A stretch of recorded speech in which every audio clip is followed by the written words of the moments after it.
Yeah. This is Geek Therapy Radio. What are we waiting for?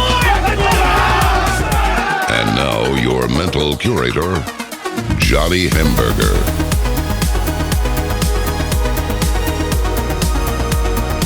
Oh, my geeks. Welcome to Geek Therapy Radio this week. I am stoked about this show that I have for you this week. This is honestly one of the best shows, really one of the best shows I've ever been a part of. I don't want to say that I've ever done, because really this week, and you'll hear what I'm talking about, this is the best show that I have ever been a part of. In the second segment, I talked to a singer, an artist named Morgxn, Morgx. And you know, they talk about like spiritual vampires and how you can meet some people that just kind of suck the aura right out of you. Morgxn is the opposite. He puts spirit back in your heart and back in your soul. It is an amazing interview.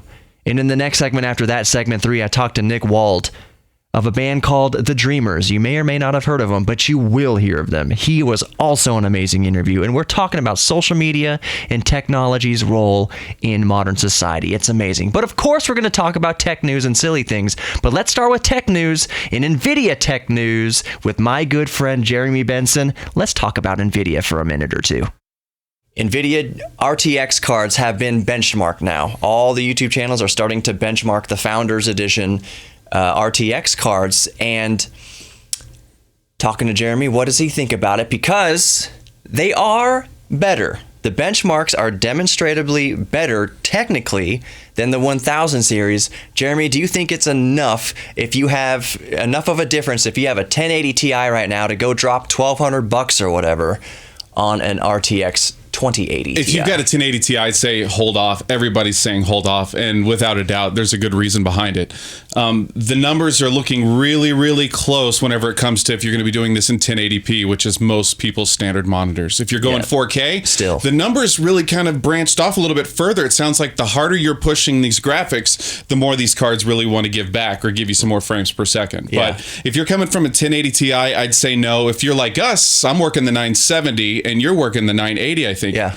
And I think that's been not just 2 years of a gap, but 3 or 4 years since those cards came out. You're right. This might be an upgrade worth looking into. And I think that I'm still going to do it, but these prices are steep. Man, yeah, the 2080 Ti I think is around $1,200. That's Founders Edition. That's from Nvidia. We haven't even seen the third parties yet from MSI or Asus or what's another one, EVGA. They haven't come out with that stuff yet. So I personally am probably going to hold off until the third parties come out, because they're probably going to be clocked higher and priced lower. Regardless, honestly, I think my timeline here is probably 3 to 6 months before I jump on board the 2080 game. And I don't know if I'm going to go 2080 Ti. I probably will. I'm doing it too. I wait 2 years between my gaps of buying cards. So yeah, but at the same time, we can't even see what this RTX stuff is really supposed to be doing. Nobody really has any demos. So it's like, right. Yeah, you might as well hold off, because we're not even getting the technology in the first place once these cards have been released. And we know what it's supposed to do. It's supposed to make the games look even more photorealistic, which is great. But that doesn't translate specifically to higher frame counts. Great, it looks great, but it's still chugging along. It's not going to really chug along. Like, if you're going to get into 4K gaming, a 2080 Ti now is probably your. We're finally there to where some games, 4K ultra settings are going from 48 frames per second up to like 72 smooth. That is really good. My only caveat with that is Nvidia was promoting for so long. Part of their whole lingo with this was 6 times the performance, up to 6 times the performance. So let's take a game that ran at 82 frames per second. Now it's running at 120, which is a sizable bump. That is not 6 times the performance. What is 6 times 82? I can't, 480 something frames per second. We're not seeing that. That's what Nvidia said. That's a stretch. And I know before any of the more tech savvy listeners are going to rip my head off for this, I know that the 6 times performance doesn't necessarily mean specifically frame rates. It means all sorts of different things, different measurable things that if you benchmark in certain things or run certain applications, it's either more efficient at it in this software or less efficient at this software. Right. So we do know it's going to be better. the question to the listeners, question to the audience is it worth it going from the 2080 Ti now that you might have now to dropping $1,200 on a new one? So you're saying if you've got the 10 series, is it worth jumping to the 20 series? I say, when it all boils down to, every time I record a segment, there's a Coca-Cola truck going by every single time. I say if you have the cash, go for it. If it's sitting in your pocket and you want to have the latest and the greatest, sure, why not? But is it going to give you that much of an improvement for that kind of a price? A lot of people are saying no. I think I kind of agree with them. Yeah, I would tend to agree. If you got the money burning a hole in your pocket and you need the latest and greatest, go for it. And if you have a 4 or 5 year old card like we do, 3, 4, 5 years, yeah, absolutely go for it. But if you're penny pinching, I'd say hold off. Let's just wait. Let's just wait a few months for price drops and see how this all pans out. More Geek Therapy Radio coming up. Jeremy, thank you so much for being on Geek Therapy Radio again this week. Yeah, it's a pleasure. I love doing this every time. Cool. All right, my geeks. It's the end of the first segment, which means a quick 60 seconds here, just off the cuff, no script, for Audi Central Houston. I myself have been a customer of Audi Central Houston since before the radio show. So take it from me. This is coming from the heart. I've been a customer there before they became sponsors of the show. Sometimes I like to go to Audi Central Houston with a cup of coffee, and I wish I was lying about this, but I will sit in the showroom and just sit there and marvel at an R8 and wish and dream. But no matter your budget, don't worry. No matter your budget, from the A3 to the R8, there is an Audi at Audi Central Houston to suit you. You get all the performance, you get all the fuel efficiency, you get all the safety, and my geeks, I'm telling you this right now because this is the real kicker, all the technology. Nobody does technology like Audi does. Nobody wraps that technology in the sexiness that Audi does. So go visit my friends at Audi Central Houston, and in the meantime, visit AudiCentralHouston.com for more information. Kung Fu Saloon, 5317 Washington Avenue. Geeks, there is no better place to be on a Friday or Saturday night, or even a Thursday afternoon for that matter, than Kung Fu Saloon right here at 5317 Washington Avenue. And let me tell you why. Great food, which is an understatement. I had a burger there last weekend. It blew my head off. It was amazing. My girlfriend had French fries, and she was mad at me at how many French fries I was taking. So the food, great beer, great drinks. And you know what the kicker is? You are surrounded by arcade games, and there are games there for everybody. I personally prefer Street Fighter 2. Step to me on Street Fighter 2 and you'll get served, like I've always told you. But there's also skee-ball. Skee-ball is fun.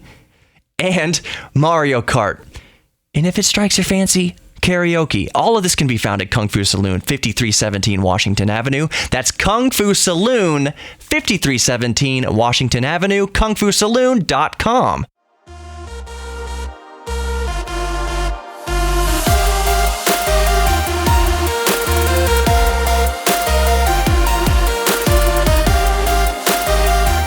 Hey everybody, welcome back to Geek Therapy Radio.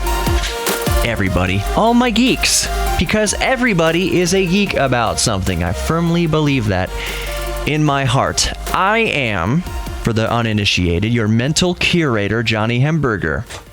Once again, also for the uninitiated, I say mental curator because I'm not an expert on any one subject. Like you go to a museum, the curator shows you around to a bunch of different exhibits, and hopefully that might spark an interest in you. So what I do on this radio show called Geek Therapy Radio, where I firmly believe we are all geeks about something, is the people who don't think they're geeks about something, that by listening to my show, they find out that they, in fact, are geeks about something. So I show exhibits in my show. I bring my listeners around to exhibits here on Geek Therapy Radio. I am your mental curator. So hopefully something you see in the show, I guess if you're watching on YouTube, but really that you hear in this show, either on the air or on the podcast. Maybe I talk about music one week or in one segment, or about cars in one segment, or astronomy, or painting, or crocheting or something. I've had a guy who knits on here, Brooklyn Boy Knits. I've had him on here. We talked about knitting before. So the point is, I show you all these things to prove to you and spark in you the realization that we are all geeks about something, and maybe spark some curiosity in you to pursue your geek thing, or rekindle a geek thing that you thought you forgot about. Maybe you really liked programming computers back in the 80s, your old Commodore 64. Bust it out. or go buy another Commodore 64. It's very therapeutic. Go through that basic programming and program your little games there. But that's the point of the show. The overall overreaching point is to prove the point that since we are all geeks about something, that means we all have something in common. We have more in common with each other than we have differences. In the media, in social media of the time, is a very dangerous landscape in that it can promote this division and hatred in us, but that is false. So the theme of this entire show is really specifically, it's social media's role in 2018. The genie is out of the bottle. How do we handle social media now in this new horizon of humanity? So that's what we are exploring specifically this week on Geek Therapy Radio. Here in about 20 seconds, I'm going to talk to Morgxn, Morgxn, Morgxn, and we're going to talk about social media. We're going to talk about technology. We are going to connect souls for the rest of this segment. It is an amazing interview. Make sure you Google Morgxn, Morgxn, after this, because I promise you, it's amazing. His music is amazing. He has an angel voice. Let's talk to Morgxn. Welcome back to Geek Therapy Radio. I'm Johnny Hamburger, your mental curator. I'm here with Morgxn. Morgxn, would you like to introduce yourself? Tell people who you are. What's up? I am Morgxn. You spell that Morgxn, and I'm from Nashville, Tennessee, and I'm here playing a show tonight at the House of Blues. Yes, and I went down the hall because I heard your angel voice echoing down the hall. And I was recording with my phone, and I was thinking, there's no auto-tune here. You're just good at singing. Thank you. Which is amazing. And I don't have anything personally against auto-tune used in the right way, but I think it's a metaphor kind of for society and social media and stuff, if you want to. That's what the show's about today. I mean, I think, I don't know, I honestly think that sometimes the piece that you're trying to edit out of the picture is the thing that makes you the most unique and the most special, you know? And there's been many times where like the urge to just like cover yourself up or to like choose the picture that like, you know, doesn't show like that one angle of you know, that like when you're trying so hard to do that, you miss out on like the fact that you're a beautiful creature, like in the specific way that you're designed, you know? And I mean, you know, I think especially playing live, like, especially when you're just like playing acoustic and you can just sort of let the song do itself and you're not like, there's just nothing, you're not trying to hide. And that is like what I love about, it's what I love about music. Yep. I'm not bringing attention to myself, but there's a common thread to a much lesser extent than the crowds you're used to, but I do play at church most Sundays, and my comfort zone, like my biggest comfort zone, isn't necessarily with a whole band. It's me in an acoustic. Cool. Like, it's odd that... Is guitar your instrument or keys? Guitar. Cool. So my girlfriend plays piano. She's learning guitar too. Anyways, the point is, like, you might think that playing with a whole band is the most comfortable because there's a whole lot of other things. Like, if you're messing up on the guitar, the saxophone can kind of fill the gaps, or the piano can fill the gaps. Versus like you were saying, I like just to stand there behind a microphone and have my acoustic. It's like this. It's like, that's like my safety blanket, is that acoustic guitar, and it's just you and your voice with the people. Yeah, it's an amazing thing. I sometimes like, I love the show. Like, I love the experience of music as a whole, like with an audience and with everyone on stage, like sort of feeling it like it's one big thing.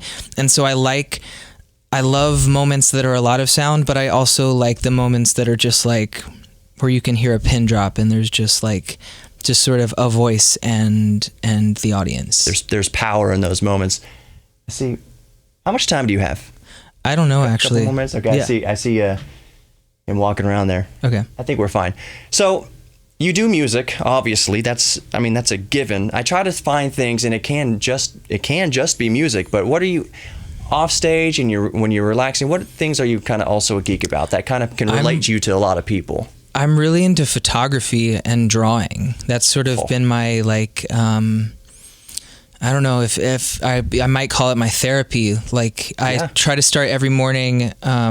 This morning I'm reading a Leonard Cohen book, Yes. and was just writing down. Actually, today the lyrics were from Bird on a Wire, but yeah, I draw in my journal a lot, and then I take photos, and I usually use disposable cameras because I like that there's film, and it's like there's not a lot of setup with it. I've actually started a project called What is Vital, which is anyone can take photos with disposable cameras and shoot what is vital to them. Yeah, plug and it. Then, you can go for and it. then post those photos using the hashtag What is Vital. Yeah. And I think it's cool because you don't edit the photos. You take the photo, but however long, I've literally taken photos on a camera and then 7 years later got it developed, and it's like, I'm getting chills thinking about it because it's amazing how immediate our phones are. But like, if you take a little space and like just shoot something, give it room, develop it, you give business to a lot of local photography shops that need the business. Yes. And it's been an amazing project for me. So I'm actually just starting to share that. My album is also called Vital, and it's like not a coincidence that like, for me, the music is just part of the message of what is vital in the world. And so photography and drawing are sort of my little like side projects as well. What an amazing thing. That's awesome. I'm getting chills just thinking about it too. That someone could be so passionate about something that a lot of people have forgotten about. What's the value in digital cameras? Oh, those pieces of crap. I mean, it's nice to do something for yourself sometimes. Yes. You know, like it's nice to. It's critical. I'd say that's a better word. It is critical to do something for yourself sometimes, you know, because it's easy to just get lost in the race and in the like, you know, in the like, how do I post about it? You know, right. It's something even with the What is Vital project, like I just love it, you know, like I just love photos. And if I can share that with people and they can take that for themselves, like that's the best thing. Like that's all I can ever want from it. It's one of the best interviews ever. Oh, it's the most human. Thank you so much. Thank you. Morgxn, where can people find all of your stuff? If you type in Morgxn, Morgxn, into anywhere, Morgxn, Yeah. you will arrive at me. That's a very poignant phrase. You will arrive at me. That's awesome. Morgxn, thank you so much for being on Geek Therapy Radio. Thank you so much, Geek Therapy Radio, and have a great day. Thank you. Quick 30 seconds here for Audi Central Houston. Guys, I've been a customer of Audi Central Houston since before they became sponsors of the show, so I can tell you with full authority, because it's my personal experience, that they will take such great care of you at Audi Central Houston. When you go to Audi Central Houston and see the GM Danny Posey, tell him you were sent there by Geek Therapy Radio, and then drool over all the Audis they have there, from the A3 to the R8. Audi Central Houston has you covered in any budget. AudiCentralHouston.com.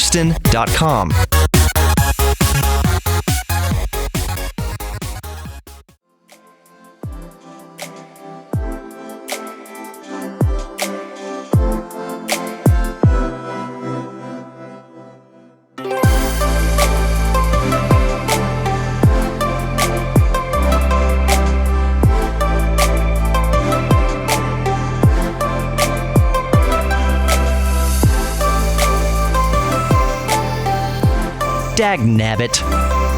Son of a gun. In between the break here, I ran down to the Michael Berry studio, where the King of Ding is known to hang out, Mr. Raro, Mr. Ramon. He runs the Michael Berry show, and it's like a man cave in there. I don't use this word lightly. I'm jelly.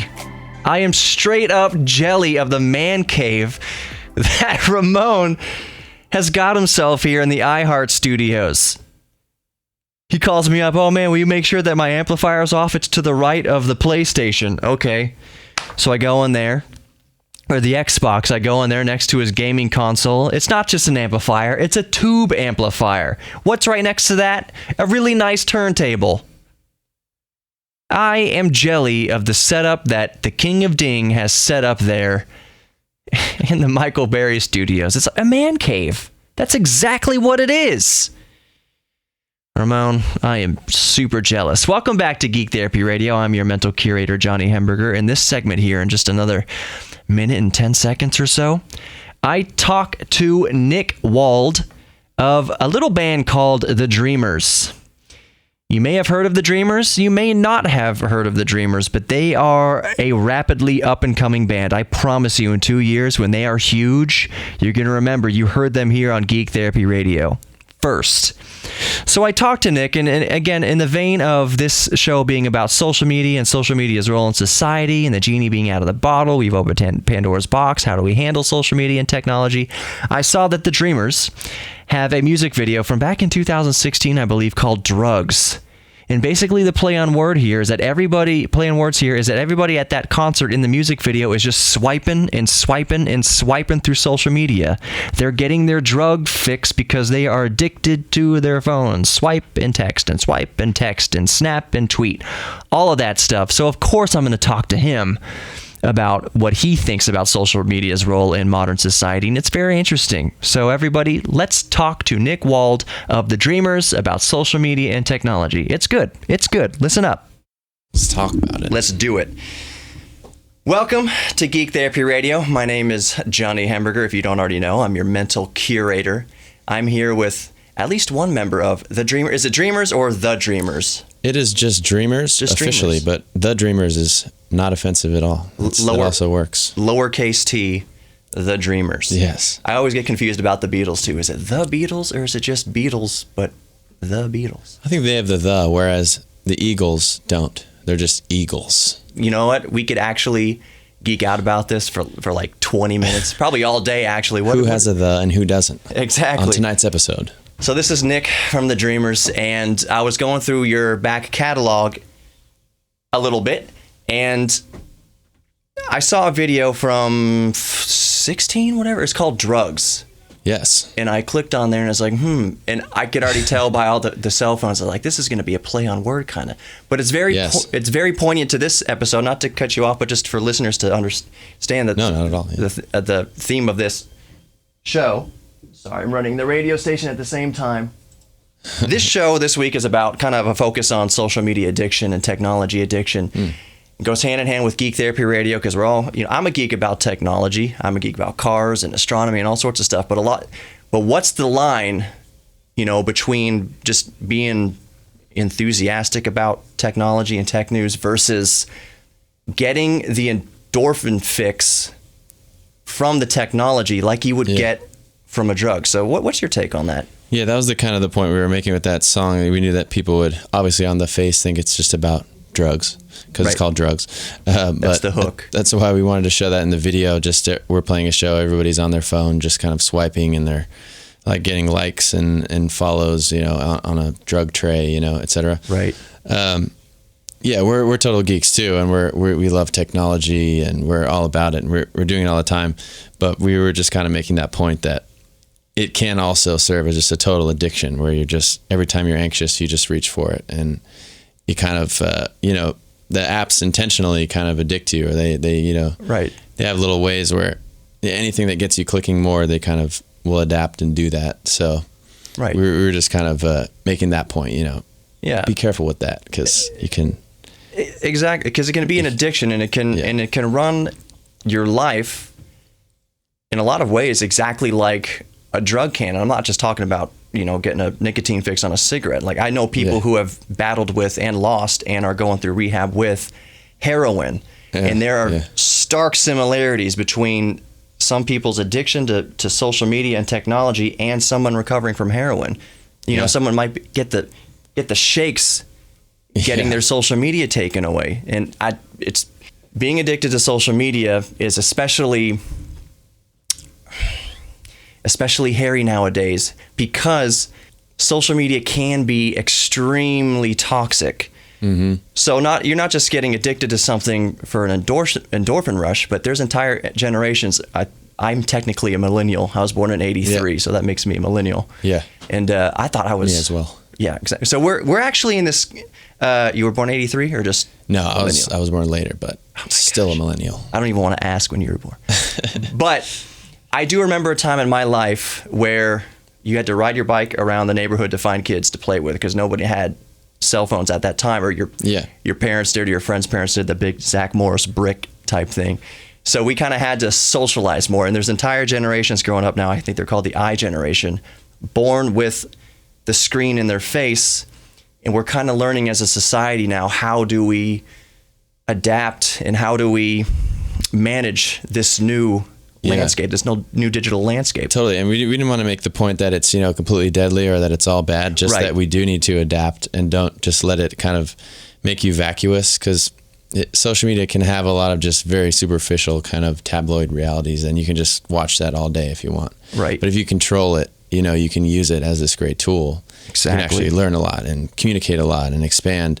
So I think, we, the people just need to just have one eye on that and just use it for good. And I think a lot of people are. And I think, as the generation goes through, I wouldn't be the old guy who's like, social media is going to kill everyone. No. Kids get out and ride a bike. You do need to ride a bike. You should ride a bike. But also there's good things that are going to come from it, I think, in the future too. But watch out for, misinformation. Fake news. Watch out for just people advertising to you all the time to make it constantly. Make it seem like if you don't have this thing, you're missing out. Yeah. All the Instagram filters. If you don't look like this, then you're somehow ugly. You're left out. You're right. Social media is, I think, overall, a lot of people have this dystopian look, idea of the future. Yeah. I personally don't. I think we'll figure it out, and I think we'll figure out social media's place and everything, because overall, I do believe social media is a very, very good thing. Yeah. It can be and is very encouraging for a lot of people and brings a lot of good things to light.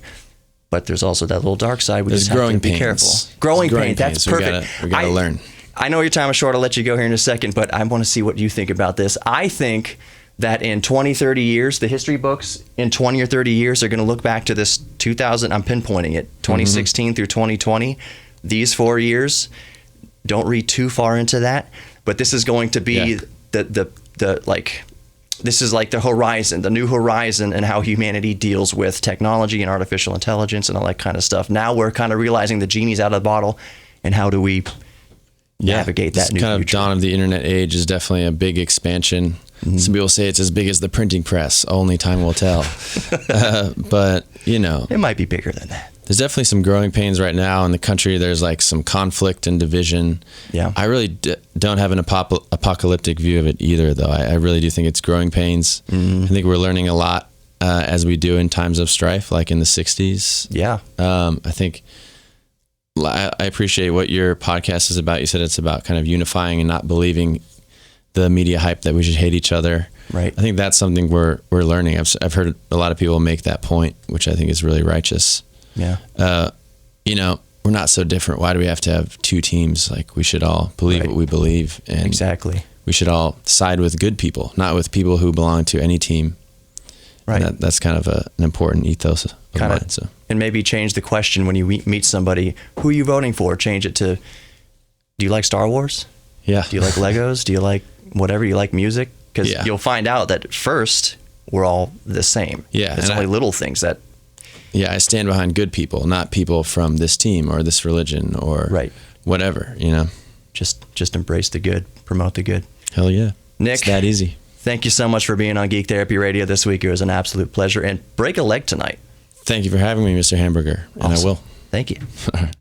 My geeks, you should go to Audi Central Houston, even if you don't want to buy a car today, because I guarantee you, once you sit in a new Audi, you will want to buy a new Audi from Audi Central Houston. No matter what your budget is either, from the A3 to the R8, Audi Central Houston has you covered. Remember, the new e-tron is coming out, 0 emissions, and even if you buy a car that burns gas, it does not burn a lot of gas. Highly efficient, highly technological, peak efficiency vehicles from Audi Central Houston.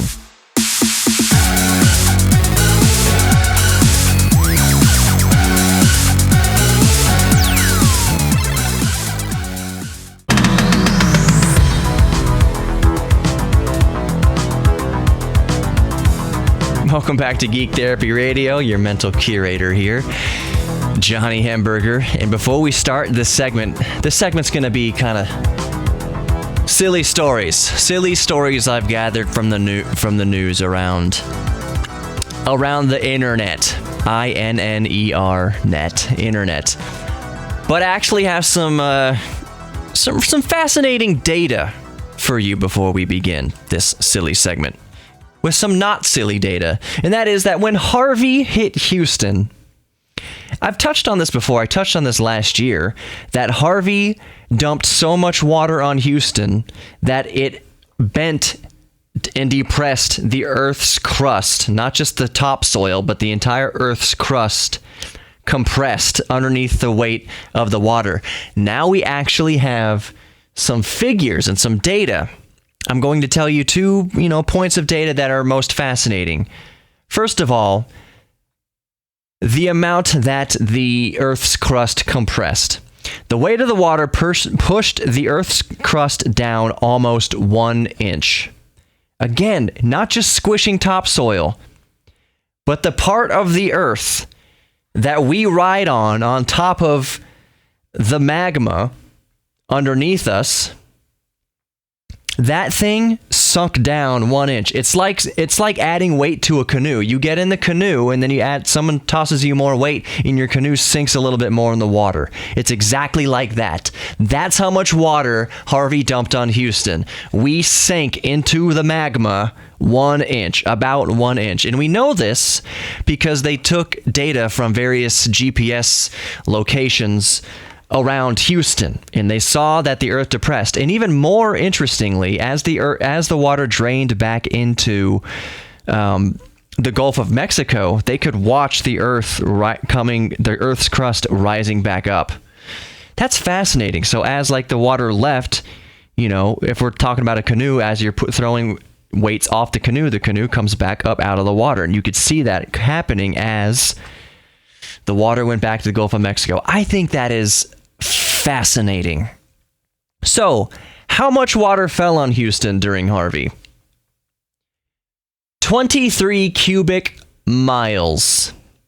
And if I'm doing my math right, let's picture this, because it's always more poignant and more fascinating, more impactful to picture this amount of water. So picture an aquarium, like a fish aquarium, like many people have in their homes. Some of us are geeks about fish. I forgot about that. We had fish tanks growing up, but back to the point. Picture an aquarium, perfectly square, just a square glass aquarium. Now, 23 cubic miles, if it's a perfect square, if I'm doing my math right, that is 7.5 miles in all directions, in all dimensions. So 7.5 miles tall, in a footprint of 7.5 miles deep, and long, and sideways, and width and dimensions. I'm getting it all messed up. But just picture a square glass aquarium, 7 miles wide, 7.5 miles wide, 7.5 miles tall. Is my math off on that? No. A column of water that big, going almost halfway to the horizon, because I think the horizon's like 12 miles away, usually on average. So halfway to the horizon. Picture your car driving alongside of it for 7.5 miles. Now picture an airliner flying at the very top of where airliners usually ride at, about 40,000 feet. 7.5 miles, that's like 40,500 feet, something like that. So you're driving along it for 7.5 miles. A lot of us don't even commute to work for 7.5 miles. And going straight up into the sky where airliners fly around, like at the highest, about 40,000 feet in the air. That's how much water fell onto Houston. That weighs a lot. And that's why the Earth's crust got compressed down 1 inch under the weight of all the water. I need to double check my math on that, but I think I did that right. Silly stories. And I hope that silly stories doesn't become a regular segment. Like, I don't mind doing it, but I have a feeling that people are going to message me. We like silly stories. You got to do this more often. Without further ado, here's silly stories on Geek Therapy Radio. Police in Australia find a stolen raptor sculpture 2 years after it went missing. So, a dinosaur. A sculpture of a raptor dinosaur. Australian police found it when they were had a search warrant for a drug investigation. So at this drug dealer's house, they found this, it looks to be life-sized to scale, 1-to-1 scale dinosaur, a raptor. And it just goes to show you there's good reason why they say drug dealers shouldn't do their own stash. Because you wind up stealing a raptor. It's not even the silliest story. This other one involves drugs and a cat, and it's in the UK, in Britain. A pet owner called the police after their cat... What did the cat drag in? After their cat dragged in a bag of drugs. So 2 drug stories so far. That's... Why did the cat bring drugs to the house? You know what I think? I think there's a hint of BS in the story. Maybe, I don't know. Maybe, I don't know. I don't want to speculate, but oh my goodness, we have this bag of drugs. Let's call the police and say our cat dragged it in. That's silly. Cats scoring drugs for their owners. Don't do drugs. Like, seriously, don't do it. Just be a geek about something. Being a geek about drugs is stupid. That's not a real thing. 1 or 2 more silly stories. A guy met a woman at a bar named Nicole, and she apparently wrote her phone number down. She didn't write it down correctly, she says. But anyways, before that, the man didn't know which Nicole, so he wound up emailing all 240 Nicoles on his college campus. He found them in the directory and emailed all 240 Nicoles saying, "Are you the lady that I met at the bar?" And it became such a thing that these Nicoles formed a group on Facebook and they started to meet up and invite him out. So he became friends and dated all these Nicoles, and he did wind up finding the real Nicole. And she said, "Yeah, I just miswrote my number." And apparently they went out as friends. I miswrote my number. Okay, whatever. Well, it worked out good for that guy because he found all the Nicoles. I think that's the last thing for silly stories. What's one more maybe? Man uses toddler to steal prizes from arcade machine. That's greasy. iPhone guy camps out for days before the new iPhone. Big whoop. That's silly. I'm not going to say this one because the cat dies in the end. It involves a cat in a power station and knocking out power to thousands of Louisiana residents. But poor kitty. If you've stuck around this long to Geek Therapy Radio, I've got a treat at the end of the podcast. If you're listening to the podcast, I've got a song that I covered, a song that was written by a guy named Edwin McCain back in, I think, 1999 called Beautiful Life. And it is in the vein of this whole show talking about social media and how we can kind of get fake there. But if you're listening to the broadcast, all the more reason to subscribe to the podcast. Be good to each other, my geeks. Be good to yourselves, and I'll see you next week on Geek Therapy Radio. Stick around at the end of the podcast. My cover of Beautiful Life. So I guess a little backstory. Yeah, before I started radio, I was in music. I'm still in music. I still do music. Not as much as I should, but back in the day, I used to play a lot more and record a lot more. I still play every Sunday and sing, well, most Sundays, and sing most Sundays. But I used to be more prolific in my recordings. I'm a recording engineer first. That's what I went to school for. So I had the music relative ability and the recording ability, and I used to make a lot of songs. And that's when I recorded my cover of Beautiful Life by Edwin McCain in 1999. But like I said, it means even more now. It's kind of a hippy-dippy song. But anyways, just stick around to the end of the podcast and enjoy if you wish. One more minute here for Audi Central Houston on the way out. I'm just going to geek out about them for a second. You know, I told you about the e-tron. You can still reserve the e-tron. It comes out in 2019. Reserve your e-tron today to be some of the first in the country cruising around in a new zero emissions e-tron up and down 59. You can be the first. And while you're waiting for the e-tron, you don't have to wait for the e-tron. There's plenty of models available in every budget, from the A3, which is very smartly priced and very fuel efficient and packed with technology and safety, of course, all the way up to the baller status R8. And let me tell you, if you go and buy an R8 this weekend, please email me, please call me up, let me take a little test drive in her. I can't tell you how much I love the R8. It is a bucket list car for sure, and you can go take your pick of R8s at Audi Central Houston. Go visit Danny Posey over there. Tell him Geek Therapy Radio sent you, and they'll take such good care of you guys. I'm not even joking about that. They'll take such good care of you. AudiCentralHouston.com.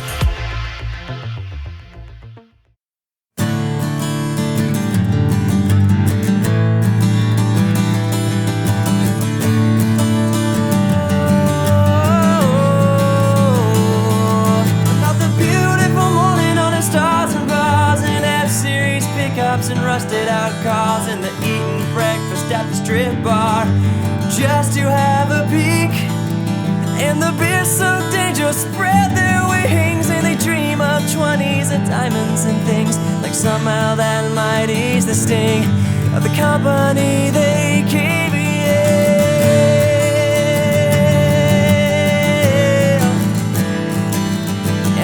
kids still talk about the dead offensive, and the freshman boys all look so pensive, 'cause living large is so expensive. Hope daddy fueled the jet, and we'll fly off to the Hard Rock Casino, and we'll put on our neatly pressed fine chinos, and we'll laugh at the guy in the El Camino.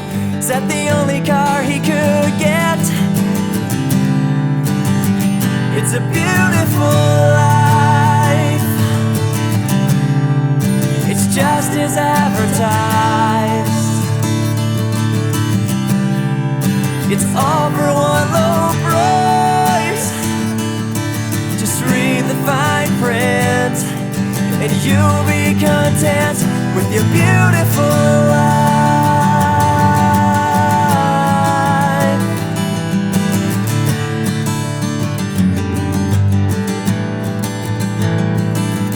If the record's smooth, they say what a sound, and you're the greatest thing we found. But you're gonna have to lose a couple pounds, gonna put you on TV.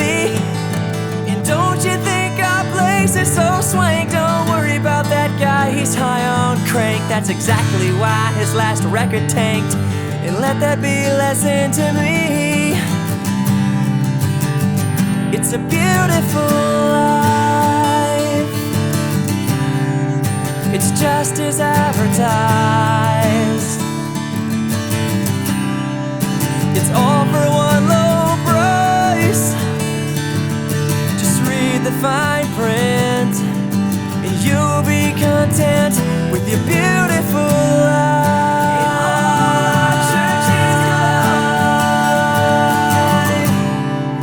Communing with the trash TV shows. Say, hey, at least you don't have this strife, 'cause you'll be warm and safe in your beautiful life.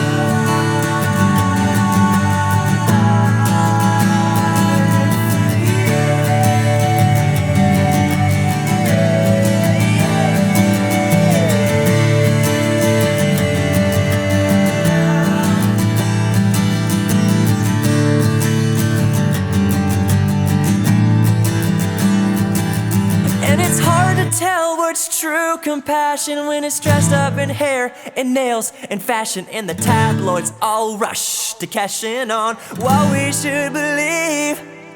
And I hope I'll never see the day when there's nothing on the planet left to save, and oxygen is a designer's crusade as we all fight to breathe. It's a beautiful life. It's just as advertised. It's all for one low price.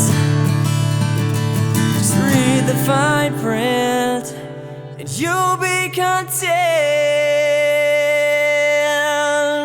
with your beautiful life.